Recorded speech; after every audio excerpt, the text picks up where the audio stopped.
Muy bien, queridos, estamos nuevamente aquí reunidos para estudiar la palabra de Dios, para recibir la palabra de Dios en el corazón. El Señor Jesucristo presentó una parábola diciendo que hay diferentes tipos de corazones, diferentes tipos de tierra.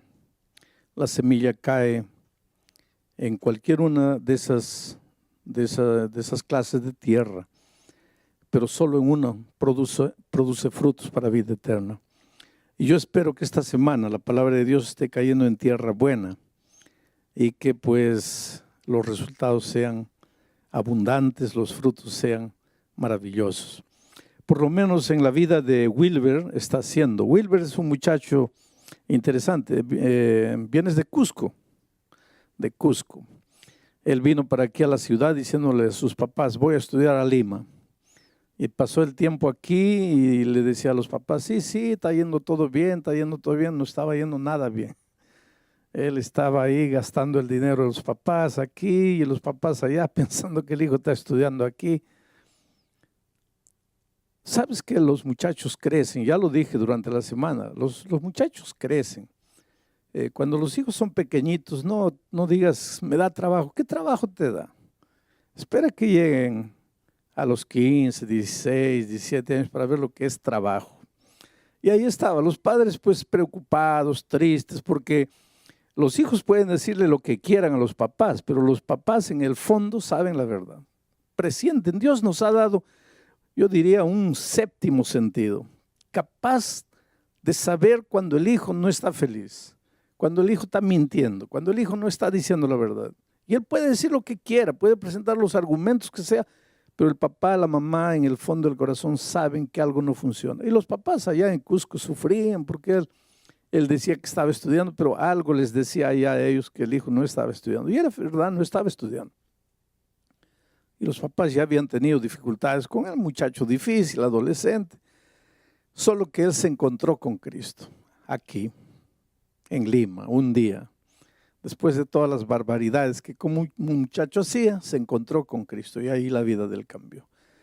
Cristo es la solución para todos los problemas. Yo he visto drogadictos salir de las drogas, he visto prostitutas salir de los prostíbulos, he visto asesinos salir de las prisiones, transformados por el poder de Dios. Este muchacho no era tan bravo así, pero se encontró con Cristo. Y entonces escribió, habló allá para los papás, mira, me voy a bautizar, nací en Cristo, me encontré con Cristo. Los padres no podían creer, ¿cómo es posible ese muchacho? Pero es así. Cuando los milagros suceden, no te preguntes por qué suceden, simplemente acepta los milagros divinos. ¿Tus papás están mirando el programa en Cusco en este momento? Bueno, para ellos va a ser una experiencia interesante. Wilber, has vivido una vida con tu corta edad, una vida que ha traído mucha tristeza a tus padres, mucha tristeza y mucho dolor a Dios. Pero eso no importa. Has encontrado a Jesucristo, lo has aceptado como tu Salvador. Y esta noche, para el perdón de tus pecados, para que de aquí para adelante vivas una vida victoriosa en Cristo, el pastor Torres, como ministro del Evangelio, por mandato bíblico, te bautiza en el nombre del Padre, del Hijo y del Espíritu Santo. Amén. Y ahí está, Wilber naciendo a una nueva vida, naciendo a una nueva experiencia. Me alegra ver esta noche aquí en el auditorio jóvenes bonitos, todas las noches veo. Algunos ya no tan jóvenes, pero todavía bonitos. Y yo creo que hay una multitud recibiendo, me dicen que cada noche los puntos de recepción van aumentando. Pena que ya estamos llegando al final. Mañana es nuestra última reunión. Toda esta semana hemos estado hablando del santuario y quiero explicarte, voy a hacer un resumen cada noche para que se graben, porque la repetición constante de un mismo mensaje lleva inevitablemente a la acción. El pecado surgió en el universo y trajo dolor a este mundo. No habría muerte, no habría enfermedad, no habría tragedia, no habría soledad, no habría traición, no habría violencia, no habría injusticias, no habrían clases sociales si no hubiera entrado el pecado a este mundo. El pecado trajo malestar a este mundo, deformó las cosas perfectas de Dios.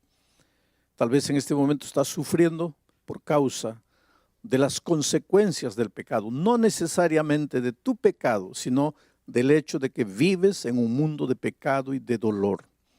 Tal vez has perdido un ser querido, has perdido un hijo, tal vez has perdido la esposa, el esposo, tal vez estás con cáncer en la cama de un hospital y te preguntas dónde está Dios. Dios está a tu lado, hijo. Dios te ama mucho, tú eres precioso para el Señor. Pero infelizmente vivimos en un mundo de pecado. Ahora, ¿hasta cuándo va a durar el pecado? El pecado va a llegar al fin. Dios va a colocar un punto final en la historia del pecado. Desde que el pecado surgió, Dios tenía ya un plan cómo tratar el problema del pecado, cómo solucionar el problema del pecado. Ese plan es difícil de entender por el ser humano. Por eso Dios le pidió a Israel que construyeran un santuario. Y en el ceremonial del santuario, Dios les iba a explicar de manera práctica cómo Él pensaba resolver el problema del pecado. Entonces, ¿qué sucedía? Cuando en Israel un israelita pecaba y reconocía su pecado, porque si pecase y no reconociese su pecado, Dios no podía hacer nada por él. Quiero decirte una cosa, pecar no es el problema, aunque si te agarras de Dios nunca vas a caer, pero si un día caes y caes feo, ese no es el problema. El problema es no reconocer lo que has hecho. El problema es no arrepentirte. El problema es no querer salir. Pero si reconoces que has pecado, si te arrepientes, si quieres salir, pues la mano maravillosa de Dios se extiende a ti. Y en el santuario Dios les explicaba eso. Cuando un pecador había pecado y reconocía su pecado, ¿qué hacía? Tenía que morir, porque la paga del pecado es la muerte. Pero él tenía una opción de no morir. Llevaba un cordero al santuario y colocaba ese cordero en el altar. Ese corderito era un corderito literal para Israel, pero ese corderito simbolizaba al Cordero de Dios que un día sería sacrificado en la cruz del Calvario al Señor Jesucristo. Pero para que Israel entendiese, el israelita pecador que reconocía su pecado llevaba el corderito. Transfería todos sus pecados al cordero. Y ahora, el cordero tenía que sufrir las consecuencias del pecado de él que había transferido para el cordero. Y entonces el israelita sacrificaba el cordero. La sangre se esparcía. El animal agonizaba y finalmente moría.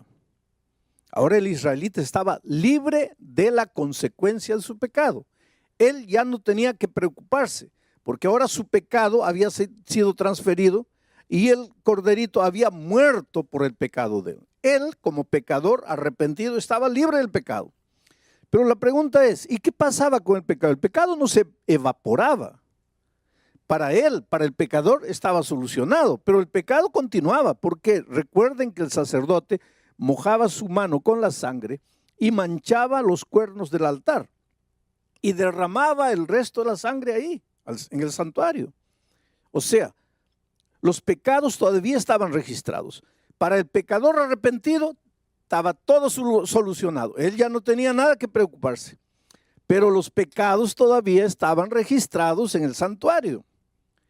Y una vez por año tenía que purificarse el santuario. O sea, los pecados tenían que salir del santuario e ir al verdadero autor de los pecados, al causante de los pecados, al originador de los pecados. Por eso en el día de la expiación, que era el día de la purificación del santuario de Israel, después de la ceremonia, de los sacrificios y todo, se escogía 2 machos cabríos, uno representando a Dios y otro representando al diablo. Y después del ceremonial del sacrificio, simbólicamente todos los pecados de todos los israelitas, de todo el año, que habían sido transferidos al santuario a través de la sangre de los sacrificios, ahora eran transferidos al macho cabrío dedicado a Satanás. Y él era suelto al desierto y llevaba simbólicamente esos pecados, y el pobre moría allá en el desierto. ¿Qué estaba queriendo decir Dios? Que tú pecaste y la consecuencia del pecado es la muerte, pero tú estás libre de la consecuencia del pecado, que es la muerte, al transferir tus pecados para Cristo.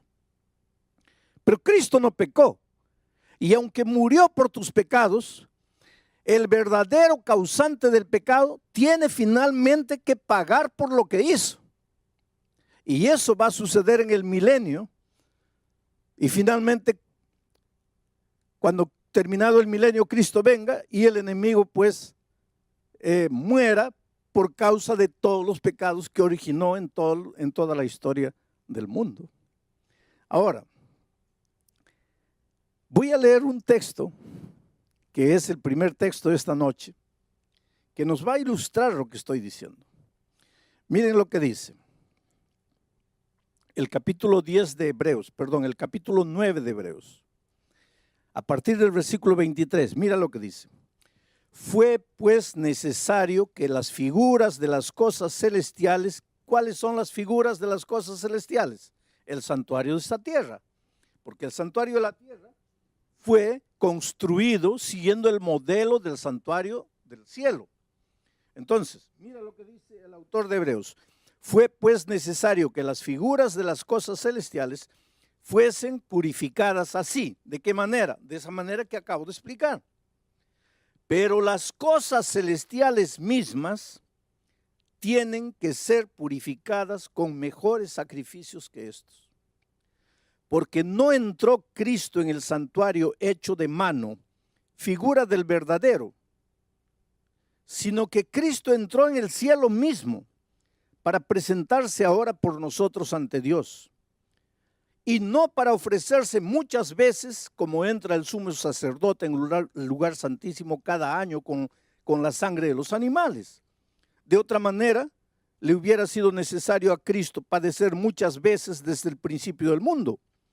Pero ahora, en la consumación de los siglos, en nuestros días, se presentó Jesús una vez para siempre por el sacrificio de sí mismo para quitar de en medio el pecado. Entonces aquí está el texto claro, no necesito comentar. El texto dice así: en esta tierra las figuras del santuario del cielo eran purificadas, como les he explicado, con el macho cabrío y todo. Pero en el cielo también tiene que ser purificado el santuario. ¿Por qué? Porque el israelita, cuando quería ser perdonado de su pecado, transfería su pecado para el cordero. El cordero era sacrificado, la sangre manchaba el santuario y una vez por año tenía que ser purificado. Pero cuando nosotros pecamos, no transferimos nuestro pecado al cordero, sino al Señor Jesucristo. Y el Señor Jesucristo murió, pero Él no pecó. Murió por nuestros pecados. Pero hay un originador del pecado. Y ese originador del pecado va a tener que pagar. Y es por eso que así como en la tierra se realizaba la purificación del santuario, en el cielo también tiene que realizarse la purificación del santuario. El día de la purificación del santuario en esta tierra era un día de juicio. Dios investigaba, era un juicio investigador. ¿Qué es lo que Dios investigaba? ¿Cuántos de los israelitas creen que el sacerdote que entró al templo está intercediendo por ellos? Y en el día de la purificación del santuario celestial, Dios también empezará un trabajo de investigación. ¿Qué es lo que va a investigar? ¿Cuántos de nosotros creemos que Cristo es nuestro sacerdote que está intercediendo por nosotros en el santuario celestial? Cristo era simbolizado por el Cordero en el sentido de morir por el pecado. Pero Cristo también era simbolizado por el sacerdote en el sentido de ser nuestro intercesor delante del Padre. La pregunta hoy es, ¿y cuándo va a ser ese día de la purificación del santuario? Y entonces voy a leer para ustedes el libro de Daniel, capítulo 8, versículo 14. Aquí hay una profecía que no voy a explicar, pero que necesito presentárselas. Dice así: y él dijo, hasta 2300 tardes y mañanas, y entonces el santuario será purificado. Aquí ya nos está hablando del santuario de esta tierra, porque el santuario de esta tierra se purificaba una vez cada año. Aquí se está hablando de una única purificación del santuario de los cielos. Y aquí se nos está dando la fecha de cuándo va a empezar la purificación del santuario en los cielos. Y la profecía dice, hasta 2300 tardes y mañanas y el santuario será purificado. Ahora, yo les dije que no les voy a explicar la profecía en detalle, pero yo los desafío, estudien la profecía. La mayoría de ustedes está participando de grupos de estudios pequeños en las casas. Estudien la profecía, conozcan la profecía, pero yo les voy a presentar así ligeramente porque el tiempo no nos permite y porque tendríamos que leer muchos textos de la Biblia. Pero si ustedes ven el capítulo 9 de Daniel, ustedes van a ver ahí otra profecía que nos indica cuándo comienza ese periodo de 2300 tardes y mañanas. Quiero decir que una tarde y una mañana es un día y que bíblicamente en el lenguaje profético un día simboliza un año. En otras palabras, esta profecía está diciendo, cuenta 2300 años y ahí el santuario va a ser purificado.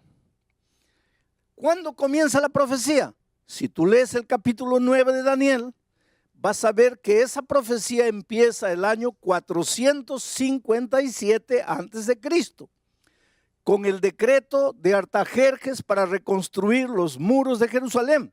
Está todo explicado ahí. Y si tú a partir del año 457 comienzas a contar 2300 años, 1, 2, 3, esa profecía es admirable porque esa profecía anuncia la época del bautismo de Cristo, de la muerte de Cristo, en fin, anuncia detalles que yo no estoy tratando ahora. Pero si tú vas contando 1, 2, 3, vas a ver que 2300 años termina exactamente el 22 de octubre de 1844.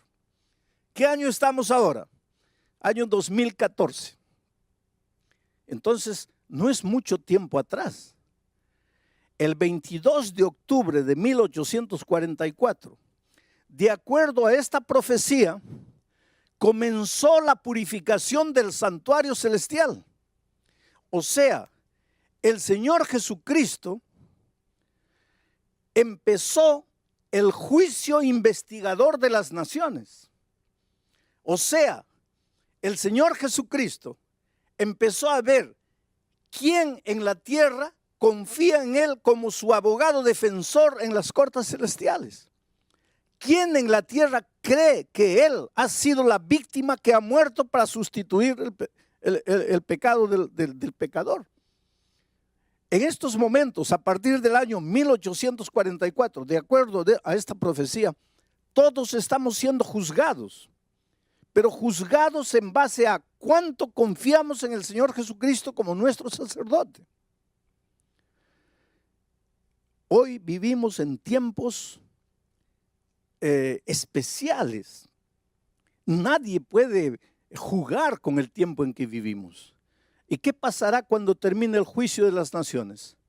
Cristo volverá para cumplir su promesa y ahí sucederá lo que está simbolizado en eso de que los pecados son transferidos al macho cabrío que representa al diablo. Entonces, cuando Cristo venga, sucederá todo eso.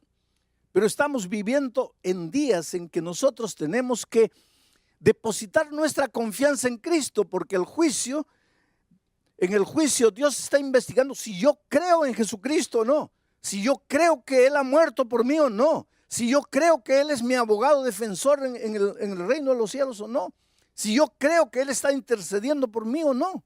Eso es lo que está siendo juzgado.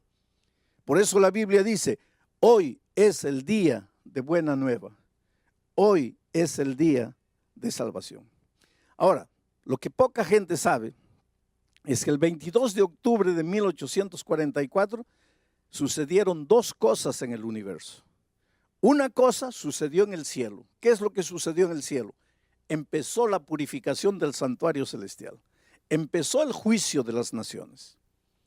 Y la otra cosa sucedió en la tierra. ¿Qué es lo que sucedió en la tierra?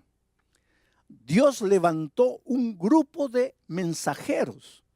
Dios levantó un grupo de seres humanos con un mensaje especial. ¿Por qué? Si en 1844 estaba empezando el juicio investigador y en la tierra nadie sabía, pues nadie se prepararía. Entonces, para que los seres humanos se preparen para ese evento glorioso, al mismo tiempo que en el cielo empezó el juicio, empezó el día de la purificación, en la tierra Dios levantó un pueblo. Y esa profecía está registrada aquí en el libro de Apocalipsis 14, a partir del versículo 6, y les voy a leer, dice así: vi volar por en medio del cielo a otro ángel. En el lenguaje profético, un ángel simboliza a un mensajero. Vi volar en el medio del cielo a otro ángel que tenía el evangelio eterno. Un mensajero que predica el evangelio, que tenía el evangelio eterno para predicarlo a todos los moradores de la tierra. ¿Por qué a todos los moradores de la tierra? Porque todos iban a ser juzgados.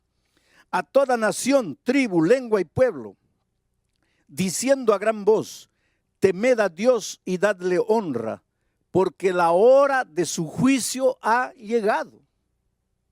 ¿Te das cuenta? En 1844 Dios comenzó la purificación del santuario celestial. Empezó el juicio de las naciones, pero en la tierra nadie sabía. Entonces, en esa misma época, Dios levanta un grupo de mensajeros, de seres humanos, proclamando el evangelio eterno. Querido, el evangelio es eterno. No hay un evangelio del Antiguo Testamento y otro evangelio del Nuevo Testamento. No, porque el evangelio es único y es eterno. No hay un evangelio de la gracia y un evangelio de las obras. No, porque el evangelio es único y es eterno. Hay mucha gente que piensa que en el Antiguo Testamento las personas se salvaban por las obras, por la ley, por la obediencia, y que en el Nuevo Testamento las personas se salvan por la gracia, por la fe en Jesucristo. Eso no es verdad. Cuando los israelitas llevaban un corderito al santuario para sacrificarlo, ¿qué estaban creyendo ellos? ¿Que sus obras y su obediencia los salvaba? No. Estaban depositando su fe en el Cordero, en la gracia de Cristo, porque ese Cordero simbolizaba el Cordero de Dios que quita el pecado del mundo. Por lo tanto, ese grupo de mensajeros aparece en 1844 para proclamar el evangelio eterno dentro del contexto del juicio. Si tú quieres encontrar a ese pueblo, tienes que buscar un pueblo que predique el evangelio eterno. Y el evangelio tiene dos lados. Mira, el evangelio tiene la causa. ¿Cuál es la causa de la salvación?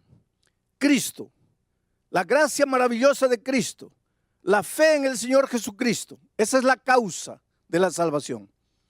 Pero el evangelio eterno también predica el resultado de la salvación. ¿Cuál es el resultado de la salvación? La obediencia. ¿Obediencia a qué? A su santa ley, a sus principios eternos. Los principios son eternos. Entonces el evangelio, para ser completo, tiene que predicar primero la causa, la gracia de Cristo. Segundo, el resultado, la obediencia. Y eso todo es evangelio eterno. Y si tú quieres encontrar hoy día en la tierra a ese pueblo simbolizado por ese grupo de mensajeros, tienes que encontrar un pueblo que predique la salvación por la gracia de Cristo, pero el resultado de la salvación como obediencia a los eternos principios de Dios.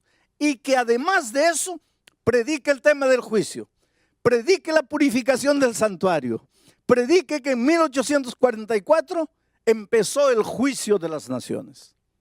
Ahora, querido, no tengas miedo del juicio. No tengas absolutamente miedo del juicio. Yo estaba en Estados Unidos el otro día y estaba pasando por la calle y vi a una niña de unos 16 años con una cartulina escrita así y decía así: yo soy una ladrona, yo robé a esta tienda. Y estaba en la puerta de la tienda, en la esquina ahí. Yo soy una ladrona, yo robé a esta tienda. Yo fui y hice las cosas que tenía que hacer y al volver paré en el puesto de gasolina. Y le pregunté al dueño del puesto: ¿qué hizo esa chica? ¿Por qué está así? Ah, dice, porque ella robó aquí. Y el juez la condenó, pero le dijo: tú escoge, o vas a la cárcel o te paras durante 15 días en la esquina con esa cartulina para que aprendas a no robar. Y entonces la chica prefirió quedarse en la puerta. Yo soy una ladrona, yo robé en esta tienda. Y entonces yo le digo al dueño del puesto de gasolina: ¿quiere decir que ella ya arregló, ya está su deuda pagada con eso? Y él dice: no está pagada la deuda. Porque ella después va a tener que trabajar en este puesto un mes para pagar lo que robó. Interesante. Todo pecado tiene su consecuencia y hay que pagarla. Pero no está resuelto. Y eso es lo que sucede en el santuario. Cuando confesamos el pecado a Dios, estamos perdonados y salvos en Cristo. Tú no tienes que tener duda de que ya estás salvo en Cristo. No salgas con la duda: que viene el juicio investigador, porque el juicio no es para condenarte. Mira, yo te digo, hay mucha gente que tiene miedo al juicio. Viene el juicio final. Querido, no tengas miedo al juicio. Miedo del juicio tiene que tener el culpable, no el inocente. Vamos a decir que yo tengo una casa y me voy de viaje y te la presto. Y tú te quedas ahí. Y vuelvo un año después y tú, durante el año que yo estaba ausente, hiciste unos papeleos y te apoderaste de la casa. Ahora yo llego y tú me cierras la puerta y dices: no, esa casa ya no es tuya. Era tuya, pero ahora ya me pertenece a mí. Entonces vamos a juicio para ver de quién es la casa. Yo te pregunto: ¿quién es que tiene que tener miedo al juicio? ¿Tú que te quedaste con la casa o yo que soy dueño de la casa? ¿Tú que eres el culpable o yo que soy el inocente? ¿Quién es que tiene que tener miedo al juicio? Entonces, querido, no tengas miedo al juicio. ¿Por qué? Porque aunque eres un miserable pecador, y yo también, hemos confesado nuestros pecados. Hemos transferido nuestros pecados a Cristo. Él ha muerto por nosotros. Y ahora, como el sacerdote lo hacía antiguamente, Él está allá en el cielo, intercediendo por nosotros. Y el juicio solo está verificando quién en la tierra cree que Jesucristo murió por nosotros y quién en la tierra cree que Jesucristo es nuestro sacerdote intercesor. ¿No es maravilloso? Ve a la casa en paz. Confía en el perdón maravilloso de Jesucristo. Yo te digo una cosa, mira, no importa lo que has hecho en tu vida, no importa cómo has vivido.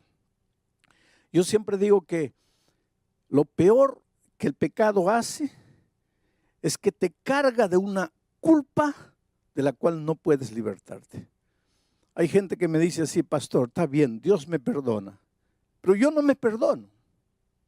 Pues entonces, con todo cariño y con todo respeto, yo te hago una pregunta. ¿Y quién eres tú para no perdonarte? ¿Tú moriste en la cruz del Calvario por tus pecados?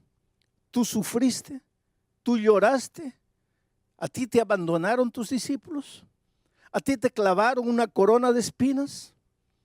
¿A ti te escupieron en el rostro? ¿No? Entonces, ¿qué derecho tienes de decir yo no me perdono? Porque el único que podría decir yo no te perdono es el Señor Jesucristo. Porque Él sí sufrió por ti, lloró por ti y murió por ti. Y sin embargo, Él te mira a los ojos y te dice: hijo, yo sé lo que has hecho. Yo sé cómo has vivido, hija, yo sé tu historia. Yo conozco tu historia mejor que tú, pero no te condeno. Ve y no peques más. ¿No es maravilloso? Anduvimos por nuestros caminos, nos herimos, conocimos las profundidades de la miseria y del pecado de esta vida, y de repente transferimos todo eso para Jesucristo. Y Él nos abre los brazos y dice: listo, vete en paz. Yo voy a morir por ti. Yo voy a pagar las consecuencias de tu pecado. Pero finalmente, cuando termine el juicio y cuando Cristo venga, todos los pecados de toda la humanidad, finalmente el enemigo de Dios, que fue el originador del pecado, tendrá que pagar por los pecados que Él provocó. Hoy día Él te puede tentar, te puede engañar: ven a mí, y tú caes. No eres exento de culpa. Pecaste, aceptaste pecar, caíste, eres responsable, pero tu responsabilidad es transferida para Cristo, tu culpa es transferida para Cristo y eres perdonado. Pero aunque tú eres responsable, hay un originador, y ese originador va a pagar por lo que hizo. Pero hoy, querido, hoy es el día de buena nueva. Hoy es el día de salvación. Tú puedes ir llevándole a Jesucristo tu vida completamente destruida. Él te va a perdonar.